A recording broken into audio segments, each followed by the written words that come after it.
अथ 32 सर्गः। ततः शूर्पणखा दृष्ट्वा सहस्राणि 14 हतान्येकेन रामेण रक्षसाम् भीमकर्मणा दूषणम् च करम् चैव हतम् त्रिशिरसम् रणे दृष्ट्वा पुनर्महानादान्ननादजलदोपमा सा दृष्ट्वा कर्म रामस्य कृतमन्यैः सुदुष्करम् जगाम परमोद्विग्ना लङ्काम् रावणपालिता सा ददर्श विमानाग्रे रावणम् दीप्ततेजसम्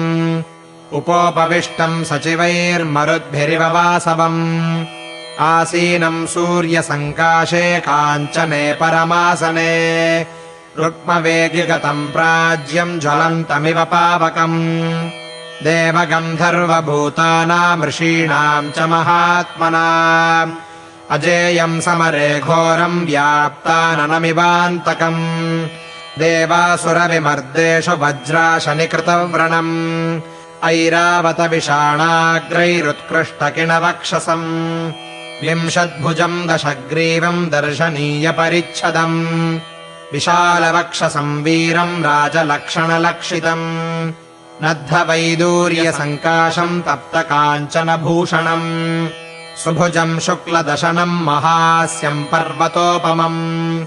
विष्णुचक्रनिपातैश्च शतशो देवसंयुगे अन्यैः शस्त्रैः प्रहारैश्च महायुद्धेषु ताडितम् अहताङ्गैः समस्तैस्तम् देवप्रहरणैस्तदा अक्षोभ्याणाम् समुद्राणाम् क्षोभणम् क्षिप्रकारिणम् क्षेप्तारम् पर्वताग्राणाम् सुराणाम् च प्रमर्दनम् उच्छेत्तारम् च धर्माणाम् परदाराभिमर्शनम् सर्वदिव्यास्त्रयोक्तारम् यज्ञविघ्नकरम् सदा पुरीम् भोगवतीम् गत्वा पराजित्य च वासुकिम् तक्षकस्य प्रियाम् भार्याम् पराजित्य जहारयः कैलासम् पर्वतम् गत्वा विजित्य नरवाहनम् विमानम् पुष्पकम् तस्य कामगम् वै जहारयः वनम् चैत्ररथम् दिव्यम् नलिनीम् नन्दनम् वनम् विनाशयति यः क्रोधाद्देवोद्यानानि वीर्यवान् चन्द्रसूर्यौ महाभागावुत्तिष्ठन्तौ परन्तपौ निवारयति बाहुभ्याम् यः शैलशिखरोपमः 10 वर्षसहस्राणि तपस्तप्त्वा महावने पुरा स्वयम्भुवे धीरः शिरांस्युपजहारयः देवदानवगन्धर्वपिशाचपतगोरगैः अभयम् यस्य सङ्ग्रामे मृत्युतो मानुषादृते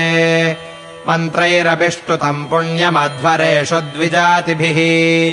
हविर्धानेषु यः सोममुपहन्ति महाबलः प्राप्तयज्ञहरम् दुष्टम् ब्रह्मघ्नम् क्रूरकारिणम् कर्कशम् निरनुक्रोशम् प्रजानामहिते रतम् रावणम् सर्वभूतानाम् सर्वलोकभयावहम् राक्षसीभ्रातरम् क्रूरम् सा ददर्श महाबलम् तम् दिव्यवस्त्राभरणम् दिव्यमाल्योपशोभितम् आसने सूपविष्टम् तम् काले कालमिवोद्यतम् राक्षसेन्द्रम् महाभागम् पौलस्त्यकुलनन्दनम् उपगम्याब्रवीद्वाक्यम् राक्षसी भयविह्वला रावणम् शत्रुहन्तारम् मन्त्रिभिः परिवारितम् तमब्रवीद्दीप्तविशाललोचनम् प्रदर्शयित्वा भयलोभमोहिता